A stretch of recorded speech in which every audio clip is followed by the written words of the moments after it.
Guys, आपको ऐसा लगता होगा कि जो सबसे ज़्यादा लाशें होती है वो असल में कब्रिस्तान में होती है, राइट। मतलब ऐसा सोचते रहोगे कि जितने मुर्दे हैं वो सबसे ज़्यादा वहीं पे हमेशा गड़े हुए रहते हैं, राइट। ऐसा नहीं है।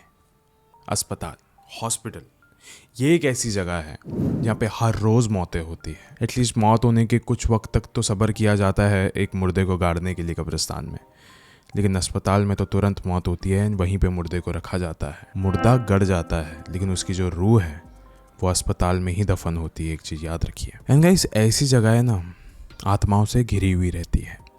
एंड ऐसी ही एक कहानी है मेरे पास भोपाल में एक अस्पताल है। मैं उसका नाम नहीं लूँगा, लेकिन ये अस्पताल बहुत ही ज़्यादा हॉन्टेड है, असलियत में बहुत ज़्यादा हॉन्टेड है। एंड इस अस्पताल का 5th फ्लोर ऐसा माना जाता है कि वो सबसे ज़्यादा डेंजरस है। बताया जाता है कि उसके 5वें माले पे एक ऐसी रूह का बसेरा है जो कि किसी भी पेशेंट को वहाँ पे ज़िंदा रहने नहीं देती, जो कि यही चीज़ इतिहास रही है उस अस्पताल की। लेकिन गाइस, बहुत रिसेंटली वहाँ पे एक न्यू डॉक्टर गई थी, रश्मि उसका नाम था। उसे इस इतिहास के बारे में कुछ भी नहीं पता था। उसको वहाँ के हकीकत के बारे में बिल्कुल भी अंदाज़ा ही नहीं था। एंड उसने भी सामना किया इन चीज़ों का, इन खौफनाक मंजर का उसने सामना किया। लेकिन गाइस, क्या है वहाँ पे, क्यों है वहाँ पे, क्या है इसका पूरा इतिहास, वो आज आपको जानने मिलेगा आगे के इस वीडियो में। अब ये वीडियो शुरू करने से पहले ऐसे ही और horror, mysterious and historical videos देखने के लिए सब्सक्राइब कर दीजिए इस चैनल को। अब ये कहानी शुरू होती है। गाइस, जिस अस्पताल के बारे में मैं आज बात करने वाला हूँ, मैं ऑफकोर्स उसका नाम तो नहीं लेने वाला हूँ, लेकिन मैं आपको ये ज़रूर बता सकता हूँ कि वो भोपाल के कौसीपुरा इलाके में है। जो लोग शायद से अभी कौसीपुरा इलाके या फिर भोपाल में रहते हैं, उनको तो अब तक पता चल ही गया होगा कि मैं किस अस्पताल के बारे में बात कर रहा हूँ। एंड गाइस, उन लोगों को ये भी पता चल गया होगा कि इस अस्पताल का काला राज क्या है। चलो, कहानी अब कुछ ऐसी है कि रश्मि नाम की एक लड़की थी जो कि जस्ट अभी इस अस्पताल में आके ज्वाइन करी थी। एंड उसकी एज कुछ बहुत ज़्यादा नहीं थी, वो एकदम यंग थी। उसमें लाइक बहुत ज़्यादा एंथुसियाज्म था, लाइक लिटरली मतलब काम करने की क्षमता रखती थी वो। लेकिन उसको बार बार ऐसा लग रहा था, जो कि उसके लाइक हेड डॉक्टर्स है, वो मानने के लिए रेडी नहीं है कि वो कुछ अच्छे से काम करती है। तो फिर वो ना लाइक दिन रात एक करके अपने आप को प्रूव करने में लग गए कि नहीं, मैं कुछ जेन्युइनली इस अस्पताल के लिए करना चाहती हूँ। एंड वो ना लाइक चाहे दिन हो या रात, हमेशा रश्मि वहाँ पे अवेलेबल रहती थी। मतलब वो डे एंड नाइट दोनों काम कर रही थी। लेकिन हर एक कॉमन इंसान को भी ये वाली बात पता है कि एक अस्पताल में आधी रात को काम करना या फिर आधी रात में उसके सामने से भी गुजरना कितना ज़्यादा खौफनाक हो सकता है, कितना ज़्यादा दर्द हो सकता है वहाँ पे। क्योंकि दर्द देने वाला वहाँ पे इंसान नहीं होगा, कोई और होगा। अभी एक बार की बात है जब रश्मि ऐसे ही आधी रात में वहाँ पे काम कर रही थी, जस्ट बैठी हुई थी, कस कोई पेशेंट्स तो नहीं थे वहाँ पे। तो एक औरत ने उस हॉस्पिटल के दरवाजे के अंदर कदम रखा।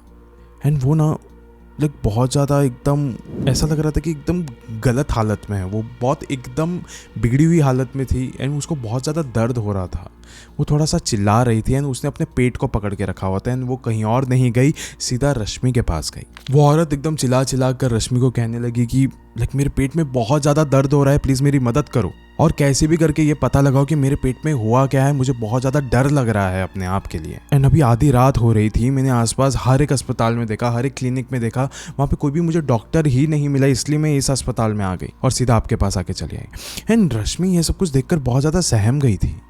लाइक लिटरली वो बहुत ज़्यादा डर गई थी कि ये अचानक से क्या हो गया है उसके साथ। फिर उसने बोला कि चलो ठीक है, मैं आपकी मदद करती हूँ, पर आपको पहले फॉर्मेलिटीज़ आपको कंप्लीट करने होंगे, उसके बाद ही मैं आपका चेकअप कर पाऊँगी या फिर आपकी मदद कर पाऊँगी। एंड वैसे भी आपको इतनी आधी रात में अकेले नहीं आना चाहिए था, आपको किसी ना किसी के साथ होना चाहिए अभी फ़िलहाल के लिए। और उस औरत ने ये सब कुछ सुन के एकदम शांत हो गई। वो पहले तो उसने कहा कि मैं कैसे आ सकती हूँ किसी और के साथ, जबकि मेरा कोई है ही नहीं।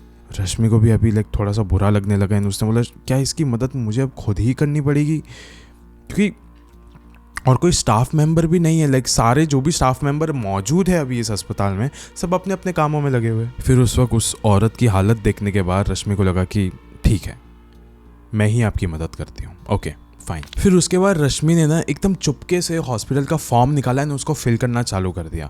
फिल करने के बाद उसने वही चीज़ रिसेप्शनिस्ट को दे दी ऑफ कोर्स एंट्री करने के लिए। एंड देन वो ना वहाँ से निकलने लगी, लेकिन फिर वो ना थोड़ा सा साइड आई से देख सकती थी कि रिसेप्शनिस्ट ना उसको बड़े अजीबोगरीब निगाह से देख रही थी, जैसे कि पता नहीं क्या हो गया हो। देन उसके बाद रश्मि को शायद से ऐसा लग रहा था कि शायद से किसी एक पेशेंट का फॉर्म मैं भर रही हूँ, so it would be a problem. And उसके बाद रश्मि को ये भी लगने लगा कि शायद से ये मुझे नहीं करना चाहिए, और अगर किसी और को पता चला इसके बारे में कि मैं सब कुछ अकेले कर रही हूँ या फिर एकदम लाइक पर्सनल ले लिया मैंने इस चीज़ को, तो शायद से मुझ पर कुछ एक्शन भी ले सकते हैं।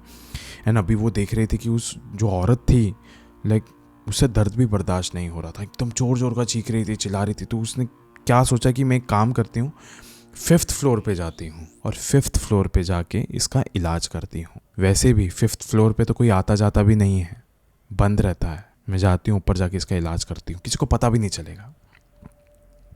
एंड जब रश्मि ने ये अस्पताल ज्वाइन किया था तो उस वक्त उसे भी बहुत ज़्यादा वियर्ड लगता था कि जब हर कोई इसका 1st, 2nd, 3rd, 4th floor तक यूज़ करते हैं, लेकिन फिर भी एकदम अच्छी स्पेस होने के बावजूद कोई भी 5th फ्लोर पे क्यों नहीं जाता, उसका इस्तेमाल क्यों नहीं करता। ऐसा तो है क्या वहाँ पे, लाइक व्हाट इज़ दैट। लेकिन फिर भी ये सारे थॉट्स को उसने इकट्ठा किया एंड सबको इग्नोर किया। एंड वो फिर 5th फ्लोर पे 5वीं मंजिल पर उसने कदम रखा। जैसे ही वो दोनों वहाँ पे पहुँचे तो रश्मि ना बहुत ज़्यादा शॉक हो गई थी देख के कि जिस जगह को इस्तेमाल नहीं किया जाता वो इतना ज़्यादा साफ़ सुथरा है, साफ बेड है, मेडिकल इक्विपमेंट्स है लिटरली, एंड जो भी टूल्स एंड चीज़ों की हमको ज़रूरत है एक मेडिकल फैसिलिटी में, वो सब चीज़ें यहाँ पे अवेलेबल है, फिर भी यहाँ पे कोई इस्तेमाल नहीं करता। वो जो औरत थी उसको भी बहुत ज़्यादा दर्द होने लग रहा था एंड वो किसी एक बेड पे जाके एकदम लेट गई थी।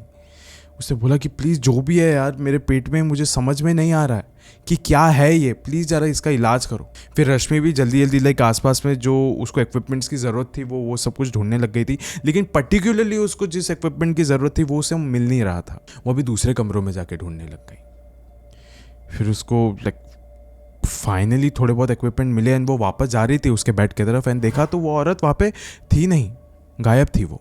फिर उसको लगा शायद से आसपास में ही कहीं गई होगी, उसको दर्द बहुत हो रहा होगा, तो उसने देखा आसपास नहीं मिल रही थी वो। फिर उसने बोला कहीं कुछ गलत ना हो गया हो उसके साथ। फिर वो नीचे गया एंड उसने सारी बातें रिसेप्शनिस्ट को बता दी कि ऐसी एक फॉर्म रखा था मैंने यहाँ पे एकदम छुपा कर, एक्चुअली मैंने रख दिया था तेरे सामने, तुझे पता है। फिर रिसेप्शनिस्ट ने बोला कि मुझे कोई तेरा फॉर्म मिला ही नहीं, यहाँ पे है ही नहीं, तू खुद देख ले। फिर उसने बोला लेकिन यहाँ पे मैं एक औरत के साथ खड़ी थी, तुझे वो तो पता है ना। फिर वो रिसेप्शनिस्ट ने कहा नहीं रश्मि, लाइक मैं तुझे एक अलग तरीके से भी देख रही थी, I was literally judging you कि तू किसके साथ बात कर रही है। तू हाँ किसी के साथ तो बात कर रही थी, लेकिन उस तरफ कोई भी खड़ा ही नहीं था।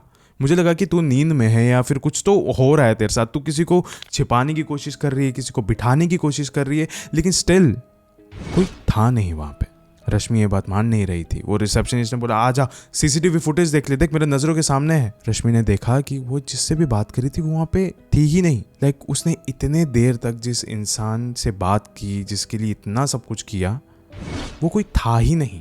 रश्मि ने अभी सोचा लाइक नहीं ऐसा नहीं हो सकता, इस अस्पताल में कोई तो है जिसके साथ मैं अभी थोड़ी देर पहले ही थी।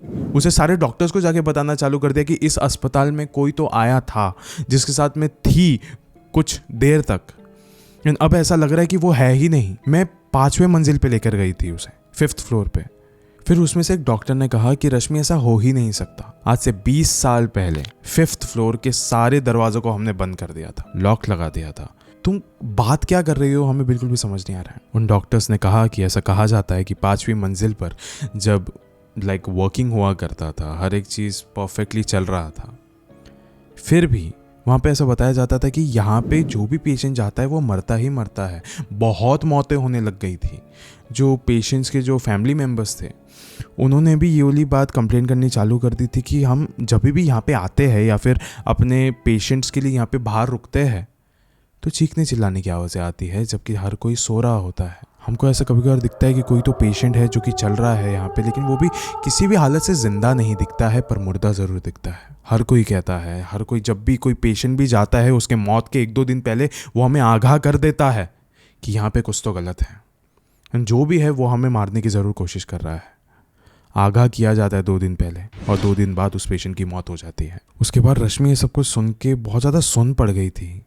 एंड डॉक्टर्स ने भी कहा था कि ये वाली बात एकदम सच है, इसलिए तो उस जगह को हमने सील किया था। एंड पहले ही वक्त हम लोग सबको बता दिया करते कि वो बिल्कुल भी वर्किंग नहीं है, वहाँ पे जाके कोई मतलब नहीं है। फिर भी रश्मि को ऐसा लग रहा था कि ऊपर अभी भी वो औरत है, जाके देखना चाहिए। उसने सारे डॉक्टर्स को कन्विंस किया कि प्लीज़ ऊपर चल के एक बार देखते हैं हम लोग। सारे डॉक्टर्स ने एक घेरा बनाया एंड वो सब लोग ऊपर गए 5th फ्लोर पे। हर जगह पे बिस्तर बिखरे हुए, जो मेडिकल इक्विपमेंट्स थे वो इधर उधर गिरे हुए थे, सब खराब था वहाँ पे। ऐसा लग रहा था एकदम स्टोर रूम टाइप बना हुआ है वो, अंधेरा था एकदम। एंड वहाँ पे वो औरत भी नहीं थी। ये सब कुछ देखने के बाद डॉक्टर्स एकदम पीछे मुड़ चुके थे अभी कि अभी नीचे जाना है यार, बस हो गया अभी। जो रश्मि थी वो भी अभी पीछे मुड़ चुकी थी नीचे जाने के लिए, लेकिन उसने एक आखिरी बार सोचा कि मैं एक बार पीछे मुड़ के देखती हूँ। एंड उसने देखा एंड वो औरत वहीं पे बैठी हुई थी। उसने बस एक मुस्कुराहट के साथ रश्मि को ये पूछा, आप वापस आ रहे हो ना? एंड गाइस, ये जो हॉस्पिटल की मैंने आपको अभी कहानी सुनाई है, ये कहानी कुछ समय पहले हुआ करती थी। अभी तो वहाँ का जो पेशेंट है, वहाँ के जो डॉक्टर्स होते हैं, हर किसी को पता ही है कि यहाँ के 5वें मंजिल पे नहीं जाना है, क्योंकि यहाँ पे आत्माओं का बसेरा है। वहाँ पे जाएंगे तो हमें सिर्फ बदले में मौत ही मिलेगी। तो इसीलिए गाइज एक और एक बात कहा जाता है कि अगर आप इन भूत प्रेतों की दुनिया में दाखिल नहीं हुए हो तो आप ठीक हो, लेकिन अगर आप दाखिल हो जाओगे तो गाइज़ ये आपको थोड़ी बहुत तो तकलीफ़ देंगे ही, और वो थोड़ी बहुत तकलीफ़ भी गाइज़ आप झेल नहीं पाओगे। एंड इसलिए गाइज़ आज इस वीडियो के अंत में मैं आपसे ये भी कहना चाहूँगा कि इन सब चीज़ों से चौकन्ने रहिए। जो अस्पताल होते हैं वो दिन में एक बार के लिए अच्छे लगते हो, लेकिन आधी रात में वो कब्रिस्तान से कम नहीं होते, क्योंकि वहाँ पे इंसानों के अलावा कुछ और भी चीज़ें होती है जो वहाँ पे भटकती है, जो कि इंसान नहीं है। चौकन्ने रहिए। शुक्रिया।